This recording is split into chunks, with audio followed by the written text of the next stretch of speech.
Hello दोस्तों, स्वागत है आपका हमारे यूट्यूब चैनल पर। दोस्तों, आपका हमारे चैनल पर हार्दिक स्वागत है और हम ईश्वर से ही मनोकामना करते हैं कि आप हमेशा स्वस्थ रहिए, मस्त रहिए और व्यस्त रहिए। अपने सिलेक्शन को लेने में व्यस्त रहिए, न कि किसी और काम में व्यस्त रहिए। ठीक है, तो हम लोग चूंकि अनुच्छेद 20 पढ़ चुके थे, अब 21 पे चर्चा करते हैं। देखिए 21 में दोस्तों दिया गया है प्राण एवं दैहिक स्वतंत्रता का प्रावधान है। किसका प्रावधान है? प्राण एवं दैहिक स्वतंत्रता। दैहिक मतलब शारीरिक, प्राण मतलब तो आप जानते ही हैं, प्राण में निकल जाएगा तो दैह का कोई मतलब नहीं होगा।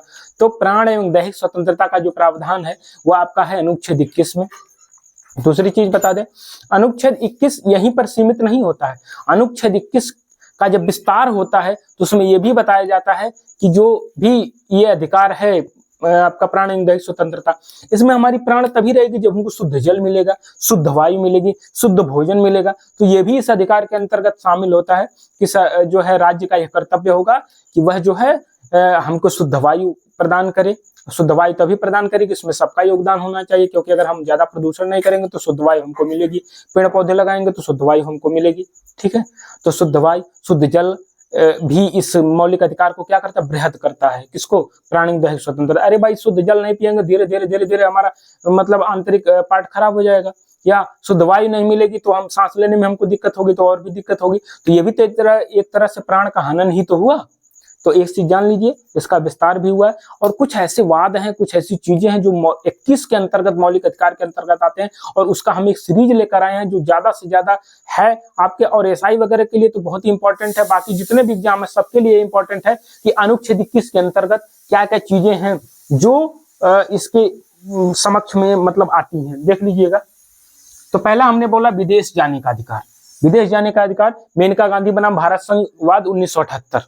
विदेश जाने का आप देखिए, किसी को रोका जाता है? विदेश नहीं जा सकते आप। ठीक है, तो आपका वीजा बनेगा, जो भी आप सारी चीज बनेंगी उसके बाद आप विदेश जा सकते हैं। तो विदेश जाने का अधिकार क्या है? भी आपका एक प्रकार का प्राण एवं दैहिक स्वतंत्रता। दैहिक स्वतंत्रता। ठीक है। दूसरा शिक्षा पाने का अधिकार। आप जानते ही शिक्षा पाने का जो अधिकार है ये भी एक प्रकार का क्या है? अनुच्छेद 21 के अंतर्गत है। अब आप जानते ही 21 क में जोड़ा गया है शिक्षा का अधिकार। ठीक है, चूंकि बाद में जोड़ा गया है उस पर अभी हम लोग चर्चा करेंगे। तो आप जान लीजिए ये वाद बड़ा इंपॉर्टेंट है। मोहिनी जन बनाम कर्नाटक राज्य 1992, ये जो है इस वाद के अंतर्गत शिक्षा को इस अधिकार में शामिल किया गया था, प्राणी दैहिक स्वतंत्रता के अधिकार में शामिल किया गया था। और सॉरी, इसमें न कह के आप कह दीजिए एक अलग अनुच्छेद बनाया गया था शिक्षा का अधिकार ही के नाम से, अनुच्छेद 21 क। ठीक, निःशुल्क विधिक सहायता। विधिक सहायता जो है इसके लिए जो वाद है, एमएस हस्कट बनाम महाराष्ट्र राज्यवाद 1978 में जो आपका ये वाद आया था निःशुल्क विधिक सहायता। तो निःशुल्क विधिक सहायता तो दी ही जाती है। ठीक है, इसके बाद आप देखेंगे आश्रय का अधिकार। शेल्टर मतलब जैसे मतलब कहीं आश्रय मिल जाए, आश्रय का भी अधिकार आपको होता है। तो सरकार तमाम जगह जो है तमाम आप क्या कहते हैं ये कुछ नहीं, रहने के लिए निवास स्थान बनवा देती है कि कोई आए रहे, तो उसके लिए भी बनवाती है। तो ये आपका आश्रय का अधिकार आपको है, आश्रय मिलना चाहिए। ठीक है। दूसरी चीज, उसके बाद आपका चिकित्सा प्राप्त करने का अधिकार। तो परमानंद कटारा बनाम भारत संघवाद 1989 में चिकित्सा प्राप्त करने का अधिकार इसके अंतर्गत मिलता है। चिकित्सा देखिए नहीं, सरकारी हॉस्पिटल खुले आपको चिकित्सा प्राप्त होती है। और भी सरकार ने तमाम योजनाएं चलाई है, तमाम जो है हेल्थ कार्ड बनवाए हैं जिसके माध्यम से आपको जो है फ्री में भी दवाइयां मिलती है, सारी चीजें मिलती हैं। ठीक, इसके बाद प्रदूषण मुक्त वायु जल का अधिकार। ये भी देखिए, हमने पहले भी बोला है कि अनुच्छेद 21 का जब आप बृहद तरीके से चर्चा करेंगे तो उसमें आपको मिलेगा कि प्राण एवं दैहिक स्वतंत्रता यहाँ तक भी फैली हुई है कि उसको शुद्ध जल शुद्ध वायु मिले, तभी तो उसके प्राण पखेरु बचे रहेंगे और वो रोग बीमारियों से दूर रहेगा। ठीक है, तो ये सुभाष कुमार बनाम बिहार राज्य 1991 के अंतर्गत है। जीने के अधिकार। देखिए, जीने का अधिकार तो है, आपको प्राण है तो जीना तो है, अधिकार शामिल है। जीने के अधिकार में इसी में मरने का भी अधिकार शामिल कर दिया गया। और उसमें किसने कहा? महाराष्ट्र राज्य बनाम श्रीपति दूबल 1987। जीने के अधिकार में मरने का भी अधिकार है 1987, महाराष्ट्र राज्य बनाम श्रीपति दूबल 1987 के अंतर्गत। लेकिन आप जानते हैं आईपीसी के धारा 309 के अधिकार, आत्महत्या जो है एक प्रकार का क्या है? अपराध है। लेकिन जानते हैं ये ऐसी स्थितियां होती हैं किसी देशों में, कई देशों में देखी गई है कि मरने का अधिकार एक ऐसा, जैसे मान लीजिए कोई व्यक्ति है, वो किसी ऐसे रोग से पीड़ित है जिसमें दर्द उसको बहुत ज्यादा मिलता है। ठीक, और दर्द उसको बहुत ज्यादा मिलता है, और वो लेकिन वो दवा से ठीक भी नहीं हो सकता है, हमेशा झेल रहा है, दिन रात कई साल से दर्द झेल रहा है। तो उस स्थिति में उसे मरने का अधिकार किसी किसी देश में प्रदान किया गया है, और ऐसा एक खिलाड़ी है, उसका नाम हमको नहीं पता है, उसने इसी आधार पर मृत्यु लिया था, इच्छा मृत्यु जिसे कह सकते हैं। ठीक है, आगे बात समझ में, इच्छा मृत्यु लेना इस स्तर पे सही है। ठीक, लेकिन भारत में ऐसी स्थिति अभी तो नहीं है, कहीं कोई दिखाई दी है। ठीक, तो आप जान लीजिए। इसके बाद निजता का अधिकार, निजता मतलब स्वयं ज्ञान ही रहे, स्वयं का अधिकार है। ठीक, एक आपका होती है एकांतता का भी अधिकार होता है, एकांतता का भी अधिकार इसमें इसी में शामिल होता है। दूसरा जो है महिला कर्मियों को यौन उत्पीड़न, ये भी बहुत इंपॉर्टेंट क्वेश्चन है। महिला कर्मियों को जो यौन उत्पीड़न का मामला है वो किस केस के सामने आया था? विशाखा बनाम स्टेट ऑफ राजस्थान, इसी के माध्यम से महिला कर्मियों पर जो यौन उत्पीड़न होता है उसको इसमें शामिल किया गया है। तो दोस्तों ये कुछ ऐसे वाद थे, कुछ ऐसी चीजें थी जो अनुच्छेद 21 के अंतर्गत शामिल है, और यही सब अनुच्छेद 21 को और भी बृहद बनाती है। ठीक, अब 21 के बाद हम लोग इसको, जिसको भी स्क्रीनशॉट वगैरह लेना हो ले लें। अब हम 21 क पे चलेंगे। ठीक है,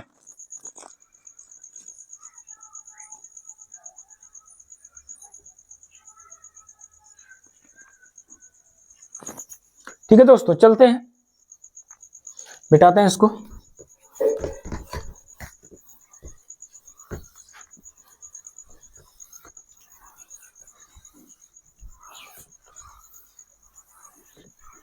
ठीक है, चलिए अब 21 के बाद हम लोग चलते हैं अनुच्छेद 21 क पे।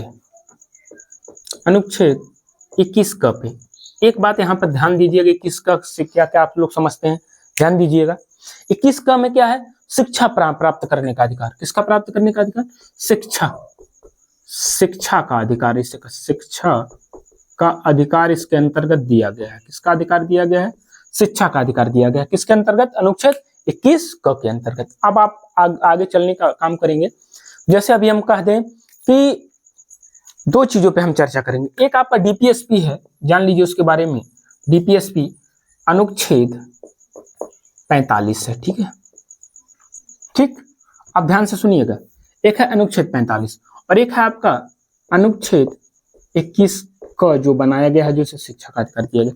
तो आपको पहले बता दें कि इस अनुच्छेद 45 में पहले था क्या कि राज्य का यह कर्तव्य होगा कि वह 14 वर्ष से कम आयु के बच्चों को शिक्षा मुहैया कराएगा। शिक्षा, ठीक है, शिक्षा मुहैया कराने का, 14 वर्ष से कम आयु के बच्चों को शिक्षा मुहैया कराने का काम राज्य का होगा। ठीक, तो चूंकि आप जानते हैं जो डीपीएसपी होता है उसका काम ये होता है कि उसको आप न्यायालय में तो ले नहीं जा सकते, तो एक अधिकार स्वरूप आप उसे मांग भी नहीं सकते। अगर उसका मन होगा, अगर उसके पास बजट होगा, चीजें होंगी तो वो आपको कराएगा, नहीं होगा तो नहीं भी करा सकता है। तो उस चीज को लेके आप न्यायालय नहीं जा सकते कि हमारे 14 वर्ष के बच्चों को आपने कहा था कि 45 के अंतर्गत आपको जो है शिक्षा देंगे, लेकिन आप शिक्षा नहीं दे रहे हैं, तो आप उसको न्यायालय में नहीं ले जा सकते।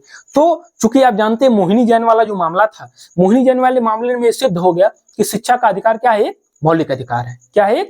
मौलिक अधिकार है। तो उसके नाते सरकार ने यह सोचा कि अगर इसको मौलिक अधिकार की स्थिति में रख देते हैं तो आप जो है हक से मांग सकते हैं कि आप हमको शिक्षा दीजिए। ठीक है, तो इसको किया क्या गया कि पहले 14 वर्ष से कम आयु के बच्चों को जो शिक्षा का प्रावधान था वो किस आर्टिकल में था? अनुच्छेद 45 में था। किसमें था? अनुच्छेद 45 में था। फिर किया क्या गया? इसको यहां से हटा दिया गया। किसको? अनुच्छेद 45 से इसको हटा दिया गया और इसको ले जाके कहां रख दिया गया? 21 क में। 21 क में रख दिया गया कि 14 वर्ष से कम आयु के बच्चे, सॉरी 6 से 14 वर्ष की आयु के बच्चे को निःशुल्क शिक्षा का प्रावधान, निःशुल्क शिक्षा का प्रावधान किया जाएगा। आगे बात समझ में, निःशुल्क शिक्षा का प्रावधान किया जाएगा 6 से 14 वर्ष। अब इसको इसमें रख दिया गया। अब चूंकि एक चीज आप ये जान रहे, यहाँ क्या कहा गया? 14 वर्ष से कम आयु के बच्चे, इसका मतलब 0 से लेकर 14 वर्ष किया गया। तो इन्होंने क्या किया कि इन्होंने कहा कि हम 6 से 14 वर्ष के बच्चों को निःशुल्क शिक्षा देंगे। तो जब बाबूजन 0 से 6 वर्ष करेंगे, उन्होंने कहाँ जाइए? वो लोग आखिर कहाँ जाएंगे? उनके लिए कोई व्यवस्था करनी चाहिए। तो चूंकि ये अनुच्छेद 45 के इसके निकल जाने के कारण ये खाली डब्बा पड़ा था, इसलिए इस डब्बे में एक चीज ऐड कर दिया गया। वो क्या ऐड कर दिया गया कि 0 से 6 वर्ष की आयु के बच्चे की आयु के बच्चों को शिक्षा एवं खाद्य संबंधी शिक्षा और पोषण कह दे, पोषण की सुविधा राज्य देगा। तो अब आप देखते होंगे कि अनुच्छेद 45 में इस समय है कि 6 वर्ष से कम आयु के बच्चों को क्या कर सकते हैं हम, शिक्षा और पोषण की व्यवस्था राज्य देगा। तो अभी देखिए, जो आप देखते हैं आंगनवाड़ी जो नहीं होती है वो 6 वर्ष से कम आयु के बच्चों को पढ़ाती है, दलिया उलिया खिलाती है, सारी चीज तमाम चीजें देती होती हैं। तो वो किसके अंतर्गत आता है, 0 से 6 वर्ष की आयु के बच्चों को। क्योंकि पहले जो 14 वर्ष था वो हटा के कहाँ रख दिएगा, 21 क में। अब ये खाली डब्बा पड़ा था तो उसके स्थान पर 0 से 6 वर्ष की आयु के बच्चों को शिक्षा और पोषण की सुविधा इसमें रख दिया। कि खाली डब्बा पड़ा है इसमें, आखिर 0 से 6 वर्ष वाले बच्चे भी कहाँ जाएंगे, उनके लिए भी तो कुछ चाहिए। तो उनके लिए दलिया उलिया भी खिलाती हैं मैडम जी, और जो है पढ़ाती भी हैं। ठीक है, तो ये क्लियर हो गया। अब इसके बाद देखिए, जो ये घटना ये हुआ, यहां से वहां गया, ये किस संविधान संशोधन द्वारा हुआ, जान लीजिए। अगर हम संविधान संशोधन की चर्चा कर दे तो ये जो हुआ 86वां संविधान संशोधन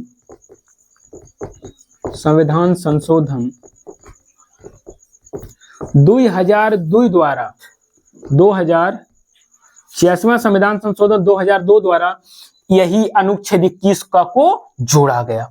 क्या किया गया, 86वां संविधान संशोधन 2002 द्वारा अनुच्छेद 21 को जोड़ा गया। और एक चीज और प्लस किया गया, आप जानते हैं 11वां मौलिक कर्तव्य भी जोड़ा गया। 11वां मौलिक कर्तव्य जोड़ा गया। क्या कि 6 से 14 वर्ष के बच्चों के माता पिता का कर्तव्य होगा कि वह उसके स्कूल भेजें। माता पिता का कर्तव्य होगा कि उन्हें स्कूल भेजें। ए भाई, एक चीज ये जान लीजिए कि अगर वो आपको अधिकार दे रहे हैं तो वो आपका भी तो कुछ कर्तव्य होता है। स्कूल खोल के बैठे रहे, आपके बच्चे जईबन करें, तो आपका भी ये कर्तव्य होगा कि बच्चों को स्कूल में भेजें। ठीक है दोस्तों, ये रहा आपका अनुच्छेद 21 का। इसमें कोई भी दिक्कत आपको नहीं होगी, सारी चीज आपको समझ में आएंगी। ठीक है, तो दोस्तों जिसको भी स्क्रीनशॉट वगैरह लेना हो ले सकते हैं। ठीक है दोस्तों, अब इसको क्या करते हैं, मिटाते हैं। ये चीजें आपको समझ में आ गई 21 का।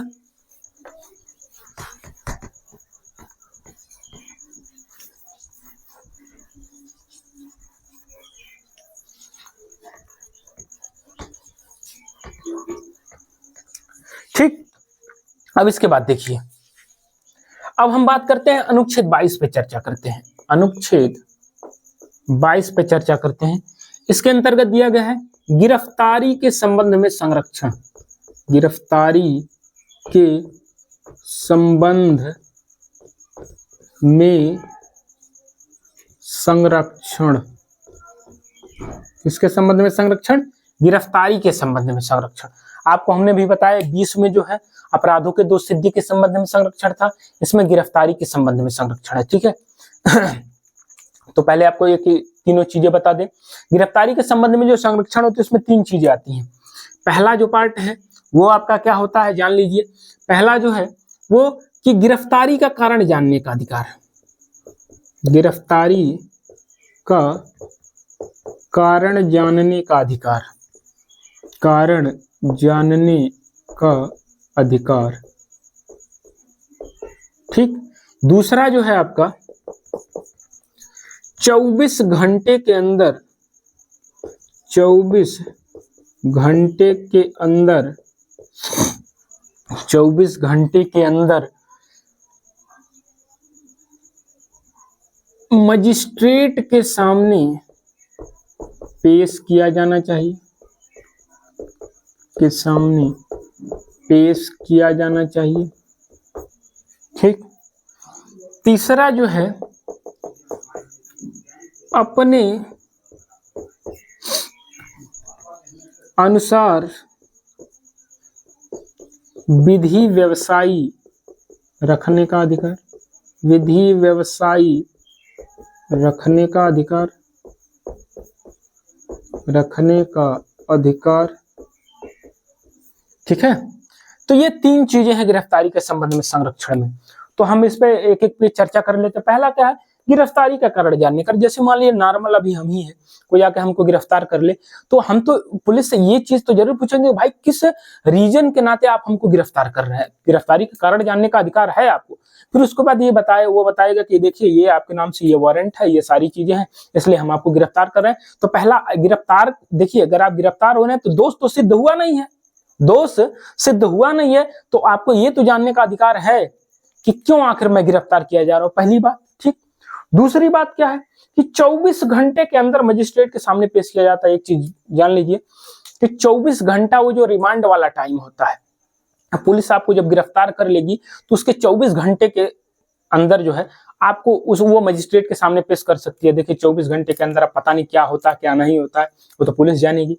ठीक, तो उसके बाद हम आपको बता दें 24 घंटे के अंदर फिर क्या होता है, लेकिन उसमें आने और जाने का समय छोड़ के किया जाता है, आने और जाने का समय छोड़ के अगर मान लीजिए ऐसा भी हो सकता है, कर सकते रास्ते में टायर पंचर होगा कोई और, ये सब दुविधा निकाल के तब काम चलेगा 24 घंटा। ठीक, तो 24 घंटे के अंदर उसे न्यायालय के समक्ष पेश करना है। तीसरा क्या है कि वो जो व्यक्ति है वो अपने, जो गिरफ्तारित व्यक्ति है वो अपने मन माफिक जो है विधि व्यवसाय मतलब वकील रख सकता है। ये नहीं पुलिस कहेगी ये वकील रखना, नहीं, वो अपने अनुसार कोई भी जो अपने माकुल जो अच्छा वकील होगा उस वकील को रख सकता है, क्योंकि अभी तो केस लड़ेगा तब ना उसका अपराध सिद्ध होगा। ठीक है दोस्तों, तो ये अपने अनुसार विधि व्यवसायी रख सकता है। तो इससे चीजें से आपका क्लियर हो गया कि अनुच्छेद 22 जो है गिरफ्तारी के संबंध में संरक्षण है। पहला गिरफ्तारी का कारण जानने का अधिकार, दूसरा है 24 घंटे के अंदर मजिस्ट्रेट के सामने उसको पेश किया जाए। ठीक, तीसरा है अपने अनुसार विधि व्यवसायी रखने का अधिकार। ठीक है दोस्तों, इसी के अंतर्गत एक शब्द आता है निवारक नजरबंदी। क्या आता है, निवारक नजरबंदी। उसके बारे में भी हम लोग 2 मिनट चर्चा कर लेते हैं। खैर एग्जाम में तो बहुत ज्यादा नहीं पूछा जाता, लेकिन हम बता दे रहे हैं आपको। निवारक नजरबंदी जो होता है दोस्तों, कोई ऐसा व्यक्ति जैसे मान लीजिए किसी क्षेत्र में कोई कांड होने वाला है, ऐसा भी होता है कोई कांड होने वाला है। ठीक, तो उस कांड जब होने वाला है तो उस समय उस क्षेत्र के जितने भी नामचीन गुंडे रहेंगे, ठीक, उनको निवारक नजरबंदी के अंतर्गत ले जाकर बंद कर दिया जाता है। उसमें आपको कितनों चिल्लाएं, कितनों बुलाएं, लेकिन उसमें उनको कोई वो नहीं दिया जाएगा, क्योंकि आप नामचीन गुंडे मतलब बहुत ज्यादा उनके पास केस वगैरह सारी चीजें हैं, तो उनके ऊपर निवारक नजरबंदी लागू हो जाती है। ठीक, कि उनको क्या कर दिया जाएगा कि जब वो टाइम बीत जाए, भले से ही वो जो है हमला, मान ले कोई कह दे कि यहाँ पर आज बम फेंका जाएगा यहाँ पर, ठीक, तो उस स्थिति में वहां के जितने भी जो भी हैं नामचीन गुंडे टाइप के जो भी लोग हैं उनको सीधा ले जाके बंद कर दिया जाएगा, और उनको तब तक नहीं छोड़ा जाएगा जब तक वो डेट सारी चीजें खत्म नहीं हो जाएंगी। तो एक चीज क्लियर होने जाना चाहिए, ये निवारक नजरबंदी के अंतर्गत आता है। जैसे आपके इसमें तमाम कानून भी बने, जैसे पेटा बना, ठीक है, मीसा बना, मकोका बना, टाडा बना, पोटा बना, ठीक है, ये सारे कानून इसी निवारक नजरबंदी के संबंध में ही आए थे। तो ये रहा आपका अनुच्छेद 22। ठीक है, ठीक है दोस्तों, अब इसको मिटाने का काम करते हैं। जिसको भी स्क्रीनशॉट लेना हो ले ले। 22 हम लोगों ने अच्छे तरीके से समझा। ठीक, अब मिटाते हैं इसको।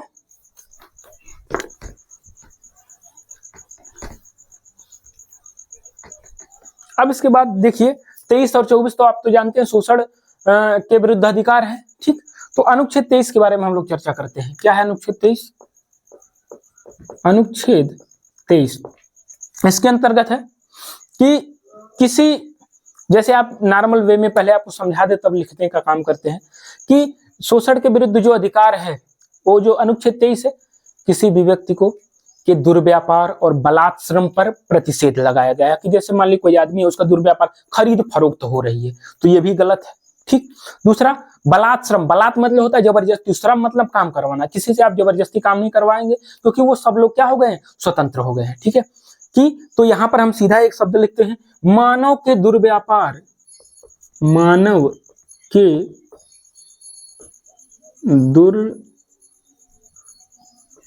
दुर्व्यापार, शायद यहां रहेगा क्या, मानव के दुर्व्यापार एवं, आप लोग समझ लीजिएगा क्योंकि मैं हिंदी का तो बहुत बड़ा टीचर तो हूं नहीं, दुर्व्यापार एवं बलात् श्रम पर प्रतिषेध लगाया गया है। बलात् श्रम पर प्रतिषेध लगाया गया है, जान लीजिए। अब दुर्व्यापार एवं बलात् श्रम पर प्रतिषेध जो है उसके संबंध में हम लोग चर्चा कर लें कि जैसे अभी हम एक एक चीजों के बारे में लिखते हैं कि जैसे आप एक एक बता दें। जैसे आप सुने होंगे दास प्रथा, ठीक। दूसरा बेगारी, बेगारी शब्द भी सुना होगा आप लोगों ने। तीसरा महिलाओं और बच्चों का अनैतिक व्यापार, महिलाओं और बच्चों का अनैतिक व्यापार और बच्चों का अनैतिक व्यापार, ठीक है। और एक चीज और सुन लीजिए, दास प्रथा हो गया, बेगारी हो गया, महिला और बच्चों का मानव का दुर्व्यापार, मानव का दुर्व्यापार, ठीक है, दुर्व्यापार, ये सारी चीजें हो गई। और एक और मिलता है बंधुआ मजदूर, बंधुआ मजदूर, जैसे ना मैं बंधुआ मजदूर बना काम करा रहे हैं, बंधुआ मजदूर, ठीक है। तो अब एक चीज देख लीजिए, जैसे दास प्रथा है, ये भाई जब भारत स्वतंत्र हो गया, आप जान ही रहे हैं, दास प्रथा का अंत जो है 1833 ईस्वी के अधिनियम के अंतर्गत 1843 ईस्वी में लॉर्ड एलन बरो ने इसे समाप्त कर दिया था, दास प्रथा को। तो जब दास प्रथा खत्म हो गई तो भाई आप किसी का क्यों जो है शोषण करेंगे, जबरदस्ती आप उसको दास बना के तो रख नहीं सकते। दूसरी चीज बेगारी, बेगारी माने जबरदस्ती किसी से काम करवाना, क्या कहते हैं, बेगारी ने करा तो उसके करते बेगारी, किसी से आप जबरदस्ती कोई काम नहीं करवा सकते। तीसरा है महिला और बच्चों का अनैतिक व्यापार, आप देखते हैं तमाम जो है जो लड़कियां होती हैं यहीं से उनको उठवा लिया जाता है, और तमाम जो है देखते हैं तमाम केसेज ऐसे आते हैं कि लड़कियों को ले जाकर के दूसरे देश बेच दिए, व्यापार कर दिए, तो वो भी गलत है ना, कि उनका एक तरह की शोषण किया जा रहा है, बच्चों को बेच दे रहे हैं ले जाके, तमाम जो है ऐसी चीजें आ रही हैं कि बच्चों को जाके कोई है कोई किडनी निकाल ले रहा है, कोई गुर्दा निकाल ले रहा है, मतलब तमाम इस टाइप की चीजें होती हैं। तो ये सब गलत है, अगर बहुत ऐसे कभी कभी घटनाएं सुनने को मिलती हैं, ठीक। तो और दूसरा मानव का दुर्व्यापार, मानव को खरीद फरोख्त नहीं होते, ये भाई वो स्वतंत्र है, क्यों खरीद फरोख्त करोगे आप। और बंधुआ मजदूरी, अरे बांध के उसको जबरदस्ती मजदूरी करवा रहे हैं, तो ये भी तो एक तरह का गलत है। तो आप एक चीज जान लीजिए कि अनुच्छेद जो 23 है इन सारी चीजों को क्या करता है, समाप्त करने का काम करता है। अगर कोई ऐसा करता है तो उसके खिलाफ कार्रवाई होगी, ठीक है दोस्तों। ये रहा आपका अनुच्छेद 23, इसको समझने का प्रयास करिएगा। अब इसको मिटाने का काम करते हैं, स्क्रीनशॉट लेना हो ले लीजिए। अब हम चलेंगे इसके बाद अनुच्छेद 24 पर, ठीक है।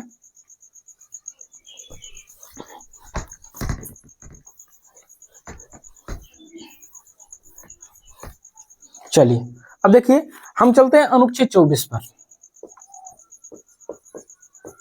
अनुच्छेद 24 में क्या दिया गया है जान लीजिए।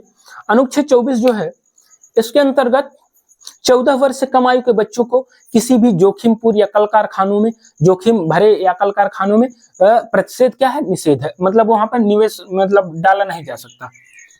14 वर्ष से कम आयु के बच्चों को, 14 वर्ष से कम आयु के बच्चों को, कम आयु के बच्चों को कल कारखाने इत्यादि में, कल कारखाने एवं जोखिमपूर्ण कार्य, एवं जोखिमपूर्ण कार्य में नियोजित नहीं किया जा सकता, में नियोजन पर प्रतिषेध है, प्रतिषेध, नियोजन पर प्रतिषेध है, ठीक है। तो 14 वर्ष से कम आयु के बच्चों को आप किसी भी कल कारखाने और कहीं पर भी आप नहीं लगा सकते। क्यों नहीं लगा सकते, क्योंकि उस पे जो है आपके ऊपर कार्रवाई हो सकती है, ठीक है। इसलिए देखते हैं किसी भी कल कारखाने में 14 वर्ष से जो कम आयु का बच्चा होता है अगर वो काम करता है तो वो एक तरह से मालिक की ही जिम्मेदारी होती है, उनको भी जेल जाना पड़ सकता है, ठीक। तो जैसे इस तरीके से हम आपको बताएं, आप लोग नाम सुने होंगे कैलाश सत्यार्थी का नाम, जिन्होंने बचपन बचाओ आंदोलन चलाया था, थोड़ा उनके बारे में जान लें। कैलाश सत्यार्थी, कैलाश सत्यार्थी जिन्हें जो है नोबल मिला था, नोबल जानते ही हैं, नोबल प्राइज मिला था कैलाश सत्यार्थी को, इंडियन थे, ठीक। इन्हें शांति का नोबल मिला था, शांति का नोबल मिला था, शांति का, ठीक है। और इन्होंने एक चलाया था बचपन बचाओ आंदोलन, बचपन बचाओ आंदोलन। और इस आंदोलन के अंतर्गत इन्होंने किया क्या था ये भी जान लीजिए। बचपन बचाओ आंदोलन के अंतर्गत इन्होंने ये किया था कि इसके अंतर्गत जैसे कोई ईंट भट्ठे पे बच्चे काम कर रहे हैं, या कल कारखानों में बच्चे काम कर रहे हैं, या बधुआ मजदूरी कोई बच्चों से करा रहा है, तो इस तरीके से जा जाके हर जगह बच्चों को छुड़वाते थे, और छुड़वा के इनका ये आंदोलन ही यही था, और छुड़वा के उसको अच्छे स्कूल वगैरह में दाखिला दिलवाते थे, पढ़ाते लिखाते थे और सारी चीज करते थे। तो इसलिए जो है ये अनुच्छेद जो 24 है, इसके अंतर्गत आप किसी भी बच्चे से जबरदस्ती काम नहीं करवा, जबरदस्ती ना वैसे भी काम नहीं करवा सकते, जोखिमपूर्ण कार्य। ठीक है। हाँ, कैलाश सत्यार्थी का जानी गए, इन्होंने बचपन बचाओ आंदोलन चलाया था, इन्हें शांति का नोबेल दिया गया था। दोस्तों, इसी के साथ इस क्लास की यहीं पर समाप्ति करते हैं। इसके बाद अगले दिन अगली क्लास लेकर आपके जोगों के बीच में हाजिर होंगे। ठीक है। जय हिंद साथियों।